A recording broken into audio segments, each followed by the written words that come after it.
Ante las mareas de todos los días,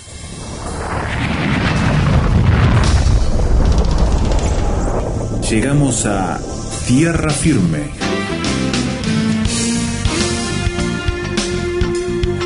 Diálogos de actualidad con Salvador de Lutri. La obra de La Piedad de Miguel Ángel ilustra a una madre en duelo por la pérdida de su hijo. Esta madre tiene sobre su falda a su hijo recién bajado de la cruz tras sufrir una de las peores muertes que conoce el ser humano, que es la crucifixión. Ver esa obra y otras con el mismo tema nos invita a Salvador a pensar en los profundos sentimientos de pérdida y de duelo que se inicia tras el momento de conocer y presenciar que el ser querido ha partido. Sí, el duelo es una experiencia que, por supuesto, no es grata, que necesita una elaboración, pero, como decís, hay diversas formas de encararlo y de mostrarlo. Miguel Ángel en la piedad que nosotros, la piedad del Vaticano, ¿no es cierto?, sí, que es la que más conocemos. En la piedad del Vaticano, él presenta una actitud de paz frente al duelo, ¿no?, de tranquilidad. Sí, ¿no? La Virgen está en una posición como una resignación calmada. Calmada, sí, hay una paz tremenda. No siempre es así, no siempre. El tema de la piedad lo vuelve a tomar en Guernica, lo vuelve a tomar Pablo Picasso, y ahí la mujer está desesperada, ¿no es cierto? Son los dos extremos, tal vez, ¿no?, de esto. Y bueno, lo que pasa es que el duelo es una experiencia que tenemos todos que pasar en la vida, y el asunto es cómo lo superamos, porque ahí estamos. Yo digo que el momento en que llega la muerte, en cualquiera de sus formas, pone en juego la fe de la persona, ¿no? Y hay una cosa que es difícil enfrentar la muerte, y es difícil después enfrentar el duelo cuando la muerte nos ha alcanzado a través de un ser querido, ¿no? ¿Qué es lo que busca el ser humano en todo esto? ¿Cómo se sale de un duelo, no? Yo, por mi formación, tuve que seguir muchas veces y aprender ciertos sistemas y métodos para salir de los duelos. Uno se da cuenta que lo mismo que se habla de la crisis, de cualquier crisis de la vida, a veces se aplica en el duelo, ¿no? Y yo no creo que sea tan transportable, a pesar de que el duelo puede ser una crisis también, y una crisis grande. No creo que sean transportables todos los sistemas de un lado a otro. En general, en las crisis uno puede llegar a negociar, que es uno de los temas. En el duelo ya no, ya tenemos el asunto cerrado, terminado, ¿no? Y yo he visto que muchas veces esa forma de decir el duelo tiene que seguir estas etapas, no es del todo factible que suceda así, que cada persona vive el duelo en una forma diferente. Y como puede muchas veces. Yo, por ejemplo, hay elementos culturales en los duelos. Por ejemplo, en el sur de Italia hay pueblos que los duelos son duelos muy ruidosos, ¿no? Donde la gente llora, grita, se rasga las vestiduras, ¿no? Y es una forma de experimentar el cambio que se produce en la vida. A veces, cuando he tenido que presenciar alguno de estos duelos, vengo de un país como Argentina, que es cosmopolita y se ve mucho de todas las culturas, ¿no? A veces, cuando he tenido que ver estos duelos, me llamó mucho la atención que la persona va llorando y gritando en el momento en que el cortejo va pasando, y cuando termina todo y se lo entierra, vuelve a la casa con una sensación de mayor tranquilidad, como si hubiera descargado una cantidad de energía allí que le permite hacer otra cosa. Y hay otros países y otras culturas que lo tienen en una forma diferente. Los eslavos, por ejemplo, recuerdo que fui a varios velatorios eslavos, ¿no? Y veía que se sacaban fotos con el muerto, ¿no? Lo que es una cosa bastante extraña para ciertas culturas, ¿no? Tener una fotografía con el ser querido en el ataúd y uno al lado de eso. Pero indudablemente no hay un patrón general para todos.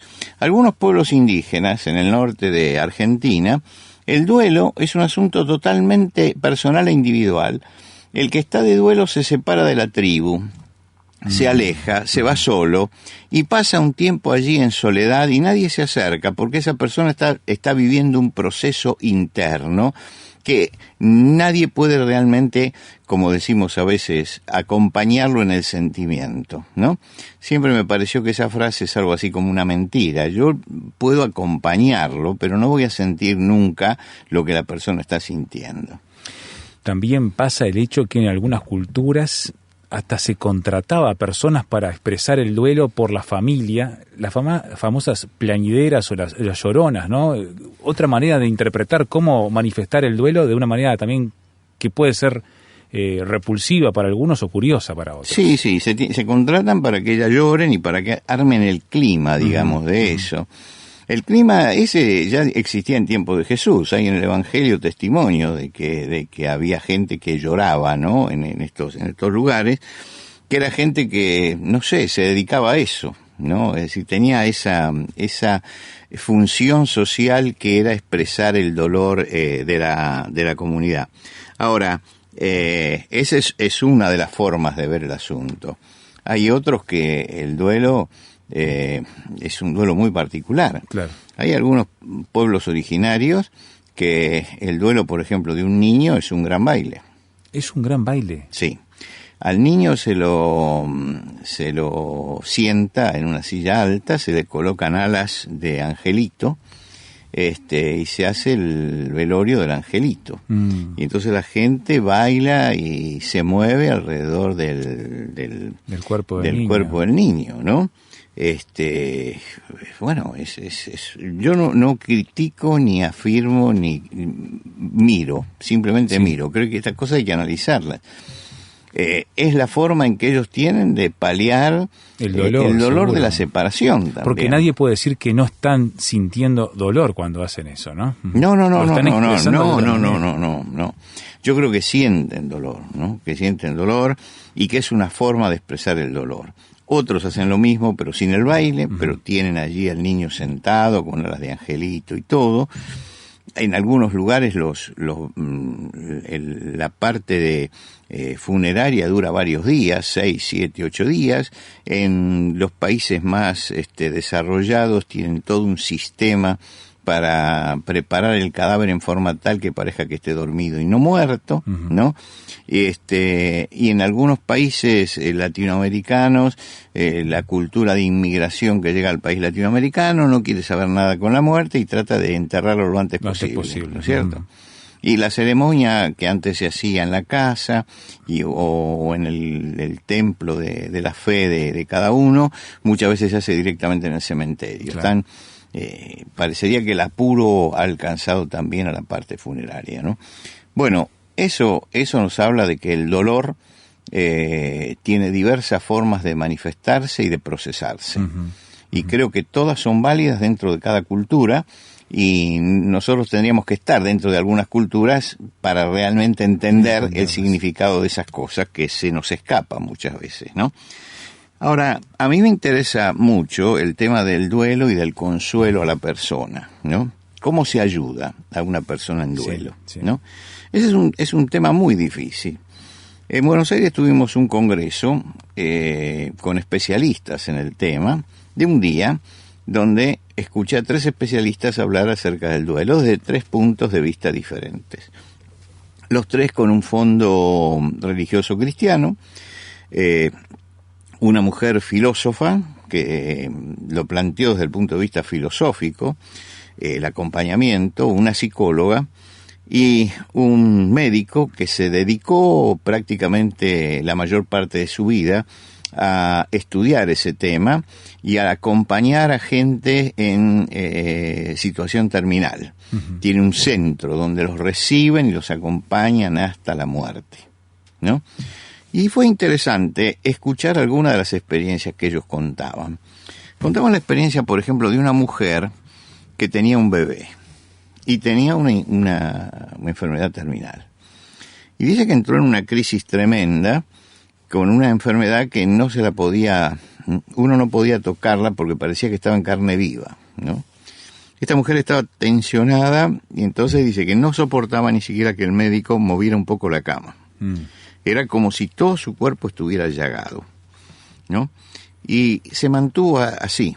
No salía de su habitación, estaba en esa crisis permanente durante días, no sabían cómo solucionar eso, hasta que un día el equipo de médicos y que trabajan en el tema se reunieron con ella y le dijeron, queremos decirte una cosa. Ella sabía que se moría, que estaba en los últimos tiempos, que nosotros vamos a hacernos cargo de tu hijo y que vamos a hacer de él una persona de bien, y vamos a pagar todos los estudios porque él tiene que ser un profesional, y vamos a abrir el camino, y queremos que en ese sentido vos estés tranquila. Dice que terminó de decir eso y se le pasó todo. Mira. ¿No? Y entonces le dijo a la persona que estaba en silla de ruedas también, ¿no? Para moverla tenía que mover en cama o en silla de ruedas. Y entonces dice, quiero que me lleven afuera porque esta noche quiero ver las estrellas. Y creo que eso habla mucho de lo que es el ser humano, fuertísimo, ¿no es cierto? Fuertísimo, el asunto ese es fuertísimo. Y esa mujer realmente no tenía un sufrimiento físico real. Ella estaba sufriendo anímicamente por un problema que se ve que no podía solucionar, y al encontrar que las mismas personas que la habían recogido y la estaban acompañando hasta el último momento se hacían cargo de su hijo, ella solucionó su problema. Y al solucionar el problema, entonces sintió esa paz y esa tranquilidad que también se expresó en lo físico, y esa tranquilidad de mirar a la naturaleza en su mayor plenitud y de gozarla, aunque sea por última vez, era muy importante para ella, ¿no? Muy importante. Yo me quedé muy impresionado por esta anécdota, porque es muy simple, pero creo que ilustra mucho acerca de lo complejo que es el ser humano. Ahora, en mi vida personal, yo tuve que atender mucho de estos casos, y he visto todas las actitudes, ¿no? Desde la persona que... Yo he visto una persona que llevó a su esposo con una cirrosis terminal a un hospital, y le dijo al médico, por favor, no me devuelva un cadáver. ¿No? El médico después conversó conmigo y me dijo, bueno, mire, tiene ya, el hígado ya no funciona más, tenía las piernas hinchadas, el vientre hinchado, ya estaba en los últimos días. Dice, esto es irreversible, son años de alcoholismo, y llegó a esto. Se hizo lo que se pudo con ese hombre. Doy fe porque yo en ese momento estaba haciendo el servicio militar en ese lugar. Ajá. Entonces estaba como ayudante de clínica médica de los médicos, ¿no? Haciendo la parte escrita de los partes y todo eso. Y entonces ellos hicieron todo lo posible, pero indudablemente era un caso que estaba terminado. Cuando este hombre falleció, llaman a la esposa. Y los gritos de la esposa eran impresionantes contra el médico, diciendo, yo le dije que no me entregara un cadáver. ¿Qué es lo que hizo? Y uno se da cuenta que hay actitudes frente al dolor y frente a la muerte que son muy difíciles de entender, muy difíciles de entender. Hay un sentido de que si se lo entregamos al médico, el médico puede hacer cualquier cosa, ¿no? Puede resucitarlo también, ¿no? Es decir, que le estaba dando a ese médico una condición de mago. Claro, porque usted le entregó esto, pero no me lo entregue en esta forma. ¿Y por qué me lo entrega en esta forma? Sin entender de que la ciencia también tiene un límite, ¿no es cierto? Hay mucho de eso. Ahora, yo en mi experiencia personal, en lo pastoral, recuerdo algunos casos que me gustaría compartirlo. Hacemos una pausa entonces y seguimos mirando cómo se expresa el duelo, el dolor tras la pérdida de un ser muy querido. Ya volvemos.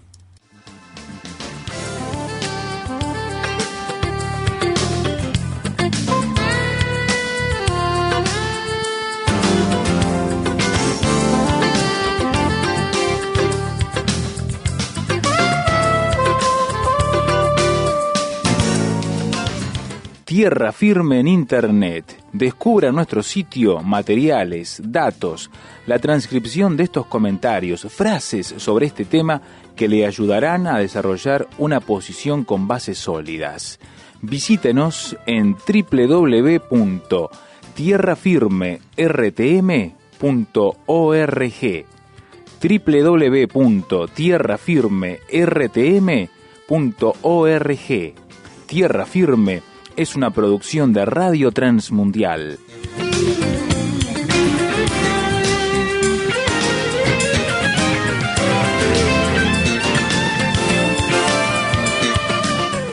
El duelo, cómo se expresa cultural y personalmente, en forma única, y hemos visto la infinidad de maneras que el ser humano tiene para expresar el dolor que dentro ha producido la separación inevitable en que un ser querido parte de esta vida.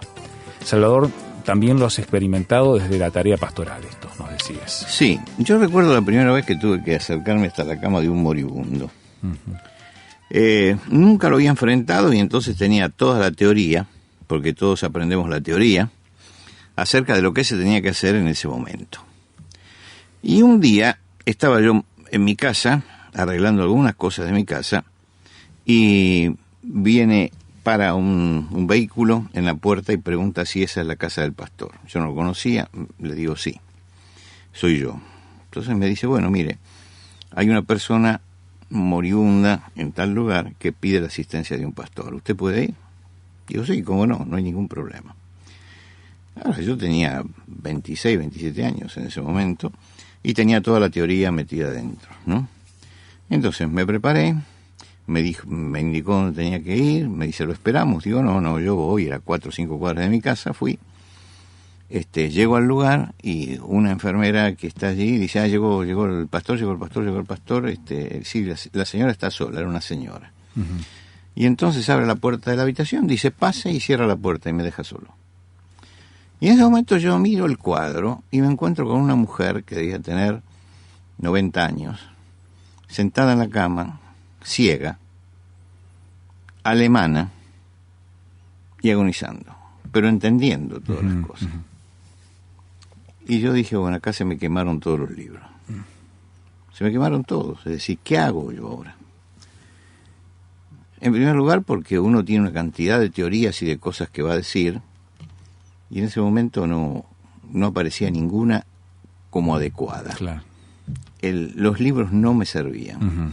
Y esta es la primera gran lección, que frente a la muerte, frente a un moribundo o frente a un caso de dolor, los libros no sirven. No sirven. Uh-huh. Cada persona es un mundo y hay que encarar el mundo de esa persona. Y yo dije, ¿qué hago frente a esta mujer? En primer lugar, que hay una diferencia de edad, que yo podía ser el nieto tranquilamente de ella, y además estaba una mujer extranjera, por supuesto que había vivido mucho tiempo en mi país, ¿no? Y que conocía el idioma y todo, y que estaba absolutamente sola. Y entonces yo le dije, alemana, digo, ya sé por dónde voy a entrar. Entonces le digo, escúcheme, ¿usted conoce un himno alemán? Y le canté el himno típico de los alemanes, que es Castillo fuerte es nuestro Dios. Y esa mujer, que no veía, cambió la expresión del rostro. Y es muy difícil, porque los ojos siempre son muy expresivos, ¿no? Pero a ella algo le pasó en ese momento. Y entonces yo empecé a cantar el himno en español y ella cantaba en alemán. En alemán. Uh-huh. Y cantamos el himno y cuando termina, esa mujer me dice, usted me hizo volver a mi infancia, a pensar en mi madre y en mi padre. Uh-huh. Dejémoslo ahí porque después hablé con ella, pero yo aprendí algo muy importante en ese momento. La persona necesita a alguien que la acompañe, uh-huh, ¿no? Que la acompañe en ese momento y que ponga un vínculo de empatía. Y yo digo que fue la gracia de Dios en ese momento la que hizo que yo pudiera encontrar eso, que era el vínculo. Cómo llevar eso. Tiempo después tengo que ir hasta el sur de Argentina, plena Patagonia, y allí había una mujer mayor, muy mayor, que le había fallecido el esposo, que yo lo conocía a ellos desde hacía muchos años. Pero como yo llegaba en función pastoral hasta ese lugar, me mandó a pedir que fuera a visitarla porque quería tomar el té conmigo para conversar. Y llegó, encuentro también con una mujer mayor, sentada, que tenía preparado el té. Entonces me dice, usted sabe que falleció mi esposo, y yo me largo a hablar.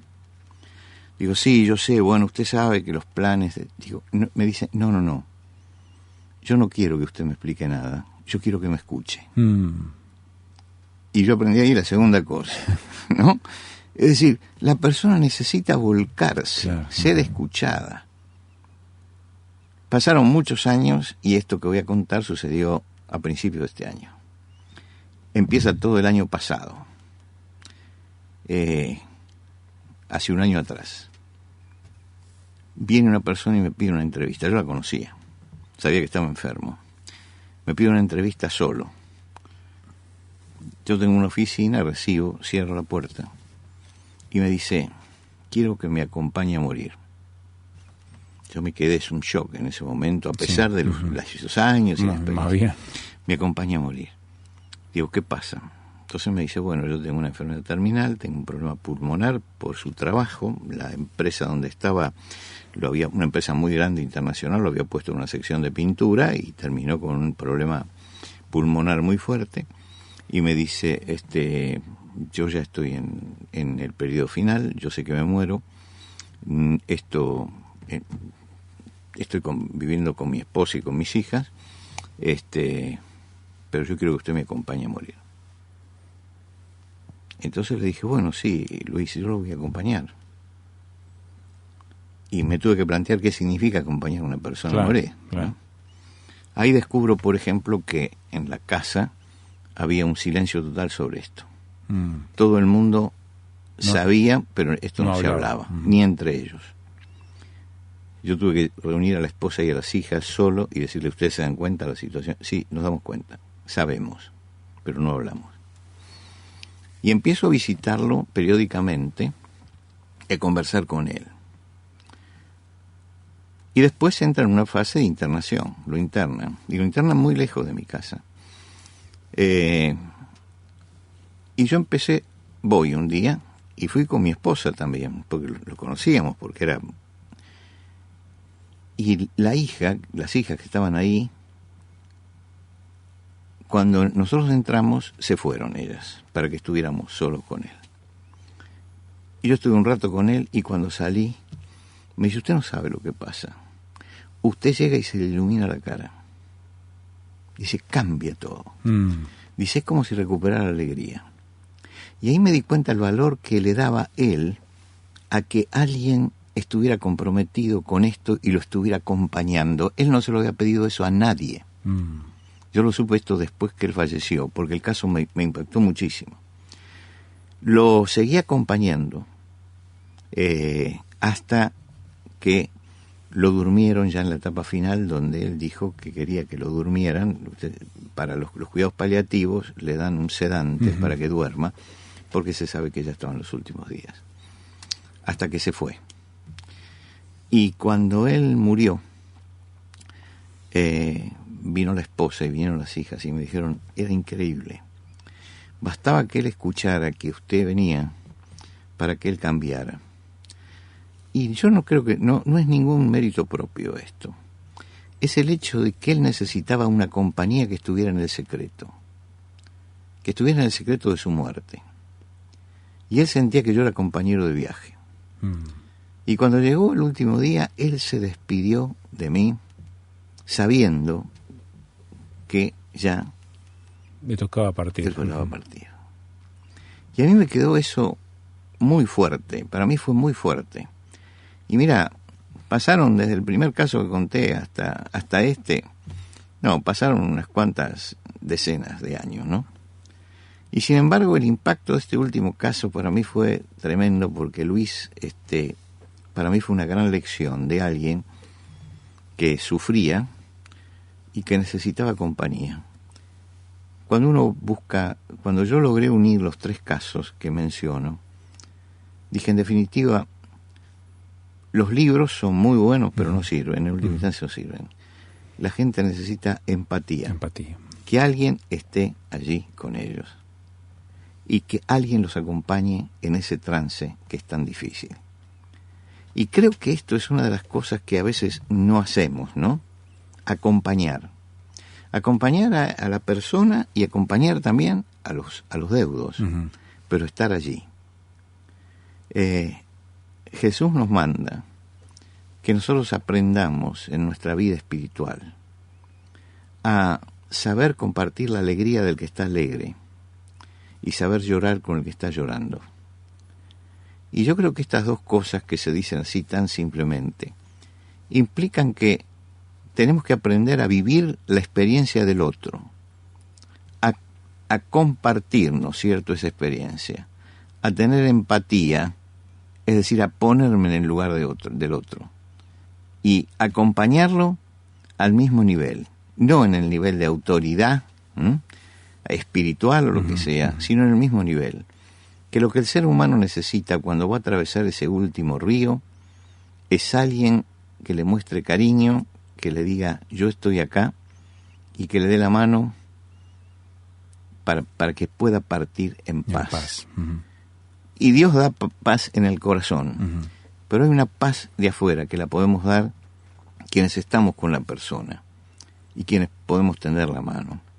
Y yo, para redondear todo esto, yo cuando comparo estas tres cosas, doy gracias por la esperanza cristiana, doy gracias por la fe que trajo el Señor Jesucristo, porque podemos enfrentar esto como espectadores o como protagonistas, porque todos llegaremos a ser protagonistas, con la paz que solamente Dios puede dar, que es la paz que viene acompañada de la esperanza.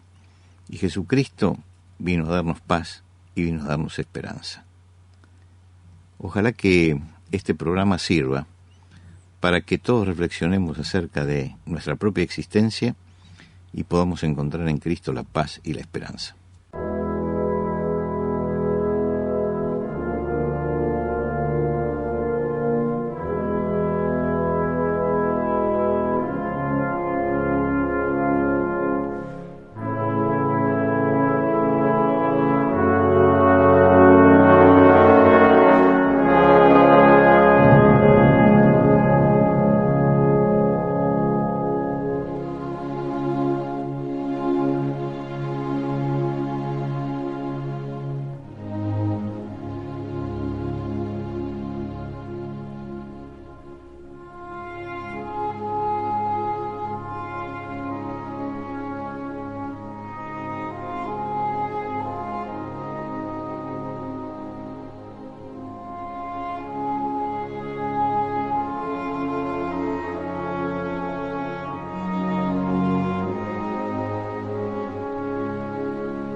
El largo de la Sinfonía del Nuevo Mundo por Antonín Dvořák, nos ayudaba a pensar en esto del duelo que presentaba Salvador en manera tan profunda para nuestras experiencias, nuestras vivencias y nuestros sentimientos ante lo que es esta realidad.